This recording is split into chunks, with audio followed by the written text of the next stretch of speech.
Hi hello ನಮಸ್ತೆ, ನಾನು ರಾಜು ಅಷ್ಟೇ. ನೀವು ನೋಡ್ತೀರಾ centre point Kannada YouTube channel. ರಾಜ್ಯ ರಾಜಕಾರಣಕ್ಕೆ ಕುಮಾರಸ್ವಾಮಿ ಎಂಟ್ರಿ. ಸದ್ಯವೇ ಕೇಂದ್ರ ಸಚಿವ ಸಂಪುಟಕ್ಕೆ ರಾಜೀನಾಮೆ. ಮಾಜಿ ಎಂಎಲ್ಎಯಿಂದ ಸ್ಫೋಟಕ ಹೇಳಿಕೆ. ದಿಢೀರಾಗಿ HD ಕುಮಾರಸ್ವಾಮಿ ಅವರನ್ನ ಮೀಟ್ ಆದಂಥ ರಾಜ್ಯ ಬಿಜೆಪಿ ಅಧ್ಯಕ್ಷ ವಿಜೇಂದ್ರ.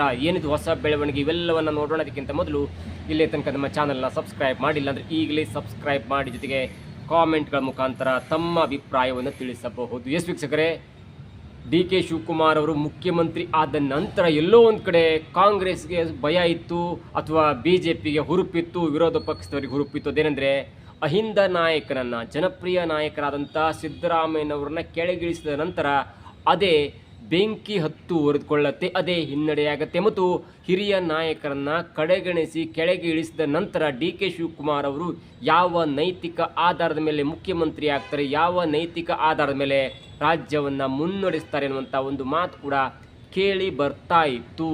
ಇದರ ನಡುವೆ ವಿರೋಧ ಪಕ್ಷಗಳು ಕನಸನ್ನು ಕಾಣ್ತಾ ಇದ್ದು, ಏನೋ DK ಶಿವಕುಮಾರ್ ಅವರು ಮುಖ್ಯಮಂತ್ರಿ ಆಗಿಬಿಟ್ರು, ಈಗ ನಾವು 2028ರಲ್ಲಿ ಚುನಾವಣೆಯನ್ನು ಗೆದ್ದು ಬೀಗ್ತೇವೆ ಅನ್ನುವಂಥ ಮಾತಿತ್ತು. ಜೊತೆಗೆ ಒಂದು ಹಂತಕ್ಕೆ ವಿರೋಧ ಪಕ್ಷದ ಕೆಲಸವಾಗಿ ಬಿಡದಿ ಹೋರಾಟವನ್ನು ಎಲ್ಲೋ ಒಂದು ಕಡೆ ಎಲೆ ಮರೆಯ ಕಾಯಿ ರೀತಿಯಲ್ಲಿ ಒಂದೂವರೆ ವರ್ಷದಿಂದ ಬಿಡದಿ ಹೋರಾಟವನ್ನು ಪ್ರಾದೇಶಿಕವಾಗಿ JDS ಘಟಕ ಹೋರಾಟವನ್ನು ಮಾಡ್ತಾ ಇತ್ತು ಬಿಡದಿಯ ಒಂದು ಏರಿಯಾದಲ್ಲಿ.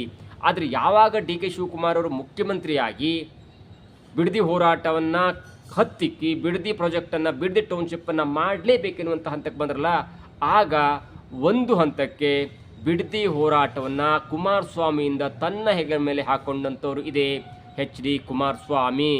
HD ಕುಮಾರಸ್ವಾಮಿ ಅವರು ಬಿಡದಿ ಹೋರಾಟ ಮಾಡ್ತಾರೆ. ಎಲ್ಲ ಯೂಟ್ಯೂಬರ್ಸ್ಗಳು, ಎಲ್ಲ ಸೋಷಿಯಲ್ ಮೀಡಿಯಾದ್ರು, ಎಲ್ಲ ಚಾನೆಲ್ಗಳು ಹೋಗಿ ಬಿಡದಿಯನ್ನು ಒಂದು ಲೆವೆಲಿಗೆ ಡ್ರೋನ್ ಶಾಟಲ್ಲಿ ತೋರಿಸಿ ಕಾಡು, ಮೇಡು, ಅರಣ್ಯ, ತೆಂಗಿನ ತೋಟ, ಬಾಳೆ ತೋಟ, ಕಬ್ಬಿನ ತೋಟ, ನೂರಾರು ಮನೆಗಳು, ಸಾವಿರಾರು ಹೀಗೆ ತೋರಿಸಿದಾಗ ಎಲ್ಲೋ ಒಂದು ಕಡೆ ಬಿಡದಿ ಹೋರಾಟ ಗೆಲ್ಲತ್ತೆ, DK ಶಿವಕುಮಾರ್ ಅವರಿಗೆ ಹಿನ್ನಡೆಯಾಗುತ್ತೆ ಅನ್ನುವಂಥ ಕಾಲದಲ್ಲಿ ಅಲ್ಲಿಗೆ ಮತ್ತೆ DK ಶಿವಕುಮಾರ್ ಅವರು ಕೊಟ್ಟಂಥ ಏಟಿತ್ತಲ್ಲ, ಆ ಏಟು ನೋಡಿದರೆ NDA ಮೈತ್ರಿಕೂಟ ಬಿರುಕು ಬಿಡುವುದರ ಜೊತೆಗೆ ಕಮಲ ಮತ್ತು JDS ಪಾಳೆಗಳು ಬಿರುಕು, ಅಥವಾ ಆ ಮಧ್ಯ ಎರಡು ಆ ಪಕ್ಷಗಳು NDA ಮೈತ್ರಿಕೂಟನ ಹೊರಗೆ ಹೋಗ್ತವೆ ಅಂದರೆ BJPಯ NDA ಮೈತ್ರಿಕೂಟನ JDS ಹೊರಗೆ ಹೋಗುತ್ತೆ ಅನ್ನುವಂಥ ಮಾತಿನ ನಡುವೆ ಪಕ್ಷದ ಒಳಗೆ ಕೂಡ BJP 4 ಹೋಳಾಯಿತು, JDS ಕೂಡ ಹೋಳಾಗಿ ಇನ್ನೇನು 19 ಅಥವಾ 18 MLAಗಳಿದ್ದರು 8ರಿಂದ 11 MLAಗಳು ಮಾತ್ರ JDSಗೆ ಮತ ಹಾಕಿದ್ದು ಪರಿಷತ್ ಚುನಾವಣೆಯಲ್ಲಿ ಎನ್ನುವಂಥ ಮಾತು ಕೇಳಿ ಬಂತು. ಅಷ್ಟರ ಮಟ್ಟಿಗೆ DK ಶಿವಕುಮಾರ್ ಅವರು ಈ ಮೈತ್ರಿ ಒಡೆಯೋದ್ರ ಜೊತೆಗೆ ಪಕ್ಷದ ಒಳಗೂ ಕೂಡ ಬಿರುಕನ್ನು ಉಂಟು ಮಾಡಿದರು. ಆದರೆ ಮತ್ತೆ ಪುಟಿದೆದ್ದು ಎದ್ದು ಬಂದಂಥ ಕುಮಾರಸ್ವಾಮಿ SIR ಹೋರಾಟವನ್ನು ಮುಂದುವರಿಸಿದರು. ರಾಜ್ಯದಲ್ಲಿ ಕಾಂಗ್ರೆಸ್ ಯಾವ ಲೆವೆಲ್ಗೆ SIR ಚುನಾವಣಾ ಆಯೋಗವನ್ನು ಉಪಯೋಗಿಸಿಕೊಂಡು, ಅಧಿಕಾರಿಗಳನ್ನು ಉಪಯೋಗಿಸಿಕೊಂಡು, ಸ್ಥಳೀಯ ಮುಖಂಡರು ಉಪಯೋಗಿಸಿಕೊಂಡು ಹೇಗೆ ಸಾಮೂಹಿಕವಾಗಿ ಈ SIR ಮಾಡ್ತಾ ಇದ್ದಿರುವಂಥ ಒಂದು ಹಂತಕ್ಕೆ ಹೋರಾಟಕ್ಕೆ ಮುನ್ನಡೆ ಬರೆದು ರಾಜ್ಯ ಕೇಂದ್ರ ಆಯೋಗಕ್ಕೂ ಕೂಡ ದೂರನ್ನು ಸಲ್ಲಿಸಿದರು. ಕೇಂದ್ರ ಚುನಾವಣಾ ಆಯೋಗಕ್ಕೂ ಕೂಡ NDA ನಾಯಕರಾದಂಥ ಶೋಭಾ ಕರಂದ್ಲಾಜೆ ಮತ್ತು ಪ್ರಹ್ಲಾದ್ ಜೋಶಿ ಜೊತೆ ಅಥವಾ ಆರೋಸಕ್ ಜೊತೆ ಸೇರಿ ಚುನಾವಣಾ ಆಯೋಗಕ್ಕೂ ಕೂಡ ದೂರನ್ನು ಕೊಟ್ಟು ಇದೀಗ ಒಂದು ಹಂತಕ್ಕೆ SIR ಹಳಿಗೆ ಬರುವಂಥ ಸಾಧ್ಯತೆ ಇದೆ. ಮತ್ತು ಒಂದು ಕಡೆ ಈ ಹೋರಾಟ, ಕುಮಾರಸ್ವಾಮಿ ಹೋರಾಟ, ಮುಖ್ಯವಾಗಿ ಕುಮಾರಸ್ವಾಮಿ ಹೋರಾಟ ಗೆದ್ದು ಬೀಗಿದೆ. ಮುಂದೆ DK ಶಿವಕುಮಾರ್ ಅವರು ಯಾವ ತರಹ ಪ್ಲ್ಯಾನ್ ಮಾಡ್ತಾರೆ, ಮತ್ತೆ ಈ ಹೋರಾಟವನ್ನು, ಕುಮಾರಸ್ವಾಮಿ ಹೋರಾಟವನ್ನು ಯಾವ ಲೆವೆಲಿಗೆ ಹತ್ತಿಕ್ತಾರೆ ಕಾದು ನೋಡಬೇಕು. ಆದರೆ ಈಗ ಆಗ್ತಿರುವಂಥ ಪ್ರಮುಖ ವಿಷಯ ಅಂದರೆ ಕೇಂದ್ರದಲ್ಲಿ ಸಚಿವ ಸಂಪುಟ ಪುನರಚನೆಯಾಗುವಂಥ ಎಲ್ಲ ಸಾಧ್ಯತೆ ಇದೆ.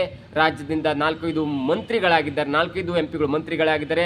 ಅದರಲ್ಲಿ ಪ್ರಹ್ಲಾದ್ ಜೋಶಿ, ವಿ ಸೋಮಣ್ಣ, ಶೋಭಾ ಕರಂದ್ಲಾಜೆ ಮತ್ತು ಇದೇ NDA ಮೈತ್ರಿಕೂಟದಿಂದ JDSನ ಅಧ್ಯಕ್ಷರಾಗಿರುವಂಥ ಕುಮಾರಸ್ವಾಮಿ ಅವರು. ಈ 4 ಪೈಕಿ ಯಾರಿಗೆ ಕೋಕ್ ಕೊಡ್ತಾರೋ ಅಥವಾ ಯಾರನ್ನು ಹೊಸಬನ್ನು ಸೇರಿಸ್ಕೋತಾರೆ ಅನ್ನೋದಕ್ಕಿಂತ ಮುಖ್ಯ ಕುಮಾರಸ್ವಾಮಿಯ ಸ್ಥಾನ ಅಲ್ಲಾಡಲ್ಲ. ಅವರು ಟಾಪ್ 10ನಲ್ಲಿದ್ದಾರೆ. ಯಾವುದೇ ಒಂದು ದೊಡ್ಡ ಸಮಾರಂಭದಲ್ಲಿ ಮೋದಿಯ ಪಕ್ಕ ಒಂದು 3-4 ಅಂತರದಲ್ಲಿ ಕೂತ್ಕೋತಾರೆ. ಅಷ್ಟರ ಮಟ್ಟಿಗೆ ಕುಮಾರಸ್ವಾಮಿಯವರಿಗೆ ಮೋದಿ ಮತ್ತು ಅಮಿತ್ ಶಾ ಒಳ್ಳೆಯ ಪಾರ್ಟ್ನರ್ ಆಗಿದ್ದಾರೆ, ಒಳ್ಳೆಯ ಸ್ನೇಹಿತರಾಗಿದ್ದಾರೆ, ಒಳ್ಳೆಯ ಸಹೋದ್ಯೋಗಿಗಳಾಗಿದ್ದಾರೆ. ಇದರ ಮುಂದುವರಿದ ಭಾಗವಾಗಿ ಹೈಕಮಾಂಡ್ಗೆ ಕೂಡ, ಅಂದರೆ ಕೇಂದ್ರ BJP ಹೈಕಮಾಂಡ್ಗೂ ಕೂಡ ರಾಜ್ಯ BJP ನಾಯಕರ ಮೇಲೆ ಯಾವುದೇ ಆತ್ಮವಿಶ್ವಾಸ ಇಲ್ಲ.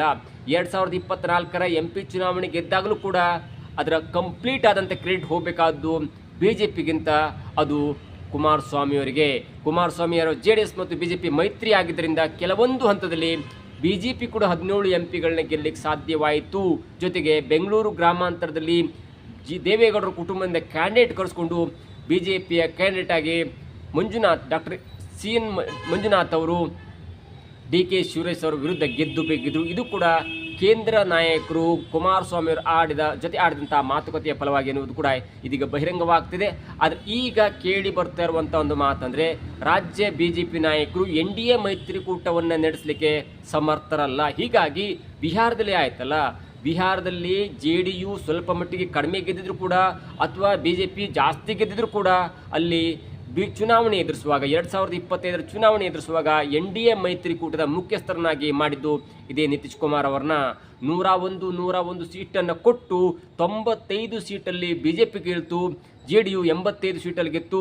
ಜೊತೆಗೆ ಆಗ ಇದೇ JDU ಅಧ್ಯಕ್ಷರಂತ ನಿತೀಶ್ ಕುಮಾರ್ ಅವರ ಮುಖ್ಯಮಂತ್ರಿ ಕೂಡ ಮಾಡಿತ್ತು. ಹೀಗಾಗಿ ಕರ್ನಾಟಕದಲ್ಲೂ ಕೂಡ ಅದೇ ಫಾರ್ಮುಲಾ ವರ್ಕೌಟ್ ಆಗುವಂಥ ಎಲ್ಲ ಸಾಧ್ಯತೆ ಇದೆ.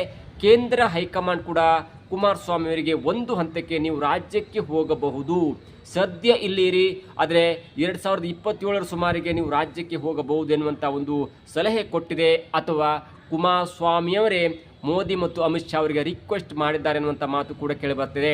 ನಾನು ಇದೀಗ ರಾಜ್ಯಕ್ಕೆ ಹೋಗ್ತೇನೆ, ರಾಜ್ಯದಲ್ಲಿ NDA ಮೈತ್ರಿಕೂಟವು ಅಥವಾ ನಮ್ಮ JDS ಪಕ್ಷವು ಅಥವಾ ಸಾಮಾನ್ಯವಾಗಿ ನಾವು ಕಾಂಗ್ರೆಸ್ ವಿರುದ್ಧ ಹೋರಾಡ್ತೇನೆ ಮತ್ತು ಮುಂದಿನ ಚುನಾವಣೆಯಲ್ಲಿ ಕಾಂಗ್ರೆಸ್ ಮುಗಿಸಲೇಬೇಕೆನ್ನುವಂಥ ಹಂತಕ್ಕಾಗಿ ನಾನು ನಿಮ್ಮ ಜೊತೆ ಸೇರಿದ್ದೇನೆ.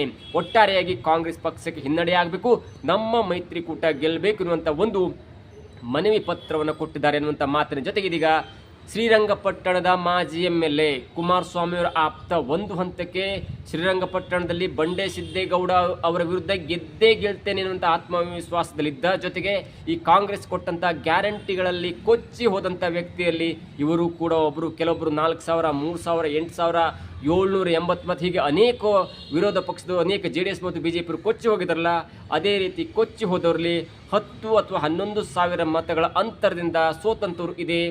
ಬಂಡೆ ಸಿದ್ದೇಗೌಡರ ವಿರುದ್ಧ ಸೋತಂತವರಿದೆ ರವೀಂದ್ರ ಶ್ರೀಕಂಠಯ್ಯ. ಇಂಥವ್ರು ಇದೀಗ ಸಡನ್ನಾಗಿ ಸುದ್ದಿಗೋಷ್ಠಿಯನ್ನು ನಡೆಸಿ ನಾನು ಕುಮಾರಣ್ಣವ್ರಿಗೆ ಹೇಳ್ತಾನೆ ಇದ್ದೇನೆ, ನೀವು ಕೇಂದ್ರ ಸಚಿವ ಸಂಪುಟಕ್ಕೆ ರಾಜೀನಾಮೆಯನ್ನು ಕೊಟ್ಟು ರಾಜ್ಯಕ್ಕೆ ಬನ್ನಿ. ರಾಜ್ಯದಲ್ಲಿ ವಿರೋಧ ಪಕ್ಷಗಳು ಮಖಾಡಿ ಮಲಗಿದೆ. ಮತ್ತು ಒಂದು ಪಾಯಿಂಟ್ ಆ್ಯಡ್ ಮಾಡ್ತಾರೆ, ಕೇಂದ್ರ ಹೈಕಮಾಂಡ್ಗೆ ತಿಳಿದಿತ್ತಲ್ಲ ರಾಜ್ಯ BJP ನಾಯಕರು ಸರಿ ಇಲ್ಲ, ರಾಜ್ಯ BJP ನಾಯಕರು ಸದ್ಯಕ್ಕೆ ಗೆಲ್ಲಿಸುವಂಥ ಪರಿಸ್ಥಿತಿಯಲ್ಲಿಲ್ಲ. ರಾಜ್ಯ BJP ನಾಯಕರಲ್ಲಿ ಬಣ ಬಡಿದಾಟ ಜೊತೆಗೆ 10 ಬಣಗಳಿದೆಯಲ್ಲ, ಅದೇ ವಿಷಯ ಇದೀಗ ಶ್ರೀಕಂಠಯ್ಯನವರು ಕೂಡ ಹೇಳಿದ್ದಾರೆ.